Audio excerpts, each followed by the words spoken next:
முட்டை ஸ்டஃப்டு சப்பாத்தி கேள்விப்பட்டிருக்கீங்களா? கேள்விப்படலனாலும் பரவாயில்ல, நம்ம ட்ரை பண்ணலாம்.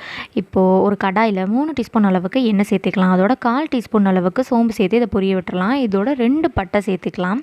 இதோட நறுக்கி வச்சிருந்த ஒரு பெரிய வெங்காயத்தையும் சேர்த்து இதை நல்லா கலந்து கொடுத்துடலாம். வெங்காயம் இந்த அளவுக்கு நல்லா வதங்கினதுக்கப்புறமா 2 டீஸ்பூன் அளவுக்கு இஞ்சி பூண்டு விழுது சேர்த்து அதையும் நல்லா கலந்து கொடுத்துடலாம். இப்போ ஒரு பெரிய தக்காளியை இதோடு சேர்த்து தக்காளி மேஷ் ஆகிற வரைக்கும் நல்லா கலந்துடலாம். டீஸ்பூன் அளவுக்கு உப்பு சேர்த்து இதை நல்லா வேக விட்டுறலாம். இப்போ 2 டீஸ்பூன் அளவுக்கு மல்லித்தூள், 1/2 டீஸ்பூன் அளவுக்கு கரம் மசாலா, 1/2 டீஸ்பூன் அளவுக்கு சீரக மிளகுத்தூள், 1/4 டீஸ்பூன் அளவுக்கு மஞ்சத்தூள், 2 டீஸ்பூன் அளவுக்கு வெறும் மிளகாய் தூள் சேர்த்து இதோட பச்சை வாசனை போகிற வரைக்கும் கலந்துக்கலாம். இப்போ 1/4 கிளாஸ் அளவுக்கு தண்ணி சேர்த்து அதையும் நல்லா கலந்துக்கலாம். இப்போ இந்த அளவுக்கு கொதி வந்தோன்னே வேக வச்ச முட்டையை இந்த மாதிரி துருகி எடுத்திருக்கேன். அதையும் இதோட சேர்த்து ஒரு 3 to 5 மினிட்ஸ் கைவிடாமல் நல்லா கிளறி கொடுத்தோன்னா நம்மளோட முட்டை மாஸ் ரெடி ஆயிரும். இப்போ இதை தனியாக ஒரு பவுலில் எடுத்து வச்சுக்கலாம்.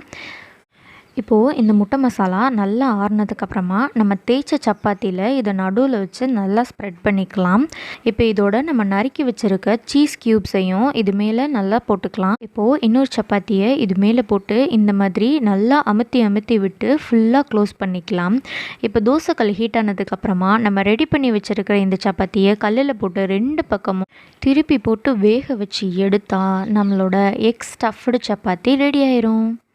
இது சாப்பிட்றதுக்கும் அவ்வளோ டேஸ்ட்டாக இருக்கும். ஜஸ்ட் ஒன்ஸ் மறக்காமல் இதை ட்ரை பண்ணி பாருங்கள். இது மாதிரி மோர் வீடியோஸ்க்கு எங்களோட சேனலை சப்போர்ட் அண்ட் சப்ஸ்கிரைப் பண்ணிக்கோங்க.